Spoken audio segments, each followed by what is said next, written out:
चल दोस्तों, आज की इस वीडियो में हम संस्कृत के कुछ इंपॉर्टेंट ऑब्जेक्टिव क्वेश्चन को करने वाले हैं जो आपके एग्जाम में एक बार नहीं कई बार पूछा गया है और इस बार लड़ने के ज़्यादा चांस बनते हैं। तो क्लास 10 वाले विद्यार्थी ध्यान से मेरी बातों को समझते चलेंगे। पहला क्वेश्चन, सत्यमेव जयते किस उपनिषद से संकलित है? कई बार एग्जाम में पूछा है, सत्यमेव जयते किस उपनिषद से संकलित है? याद रखिएगा, मुंडकोपनिषद से संकलित है। ठीक है ना। दूसरा क्वेश्चन, पटना किस नदी के किनारे बसी है? सब कोई जानता है, गंगा नदी के किनारे बसी है। तीसरा क्वेश्चन देखिए, काव्य मीमांसा नामक ग्रंथ कौन लिखे थे? ठीक है ना। जो बच्चा शायद पाटलिपुत्र चैप्टर पढ़ा होगा ना, उनके उसमें ये पढ़ना है आपको। ठीक है ना। काव्य मीमांसा नामक ग्रंथ कौन लिखे थे? तो राजशेखर लिखे थे। आगे क्वेश्चन 4 नंबर, कुटिनिम काव्य, देखो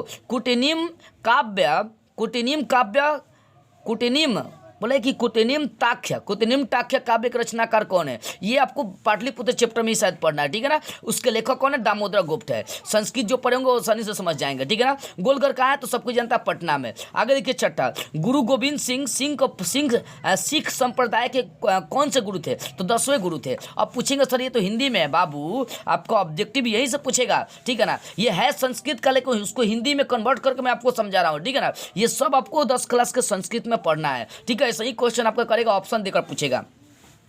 तो गोविंद सिंह सिख संप्रदाय के कौन से गुरु थे? तो 10वें गुरु थे। 7वां क्वेश्चन, आलस कथा के कथाकार कौन है? आलस कथा के कथाकार कौन है? याद रखिएगा, विद्यापति जी हैं। ठीक है ना। आगे देखिए आप, गंगा देवी महाकाव्य कौन रचे थे? तो मधुरा विजयम नाम की महिला ने रची थी। ठीक है। अगला देखिए 9वां क्वेश्चन आप देख सकते हैं, नर के कितने द्वार होते हैं? बाबू याद रखिएगा, नर के 3 द्वार, काम क्रोध लोभ। काम लोभ क्रोध होता है। ठीक है ना। आगे मैं आपको दिखा रहा हूँ क्वेश्चन।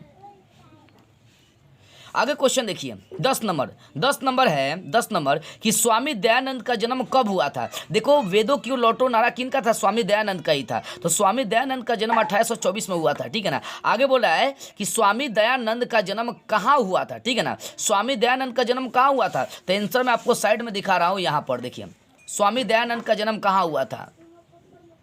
देख सकते हैं, गुजरात राज्य के टक्कारा नामक गांव में उनका जन्म हुआ था। आगे, स्वामी दयानंद किस समाज के संस्थापक थे? तो स्वामी दयानंद आर्य समाज के संस्थापक थे। इन्हीं का नारा था वेदों की ओर लौटो। ठीक है। आगे दिखा रहा हूं क्वेश्चन आपको, ध्यान से देखिएगा। 13 नंबर, मंदाकिनी नदी किस पर्वत के निकट बहती है? देखो, यहाँ पर कामाद्रिगी पर्वत के निकट बहती है। जो मंदाकिनी नदी है वो किस पर्वत के निकट बहती है? तो कामाद्रिगी पर्वत के निकट बहती है। ठीक है। मंदाकिनी वर्णनम के रचयिता कौन है? तो वाल्मीकि जी है। मंदाकिनी वर्णन के लेखक कौन है? वाल्मीकि जी है। ठीक है। आगे क्वेश्चन समझते चलिए आप एक एक क्वेश्चन। ठीक है ना। ये सब संस्कृत में ज्यादातर लड़ने के चांस बनते हैं, याद रखिएगा। ठीक है ना। आगे, कर्ण किस देश के राजा थे? सबको जानता है, अंग देश के राजा थे। ठीक है। आगे, अशोक के किस अभिलेख में कलिंग युद्ध का वर्णन किया गया? तो अभिषेक के किस अभिलेख में? तो अभिषेक के 13वें अभिलेख में कलिंग युद्ध का वर्णन किया गया। तो आंसर हो जाएगा 13वां।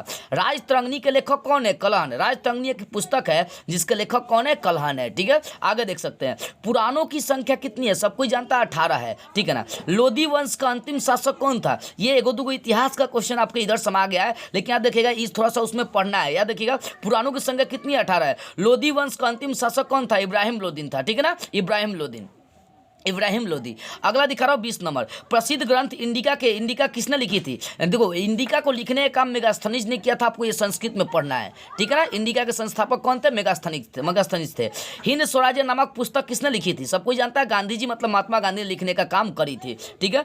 किसे काला कानून कहा गया था? रॉलेट एक्ट को काला कानून कहा गया था। याद रखिए, ये आपके संस्कृत के लिए और सोशल साइंस दोनों के लिए इंपॉर्टेंट क्वेश्चन है। और देखिएगा, इसमें से कोई आपका लड़ जाएगा ऑब्जेक्टिव क्वेश्चन। ठीक है ना। तो ये सारी बात आपको बेसिक से समझ में आ गई होगी। तो बस आज के इस वीडियो में इतना ही। अगले वीडियो में हम लोग कोई और नई टॉपिक स्टार्ट करते हुए फिर मिलेंगे।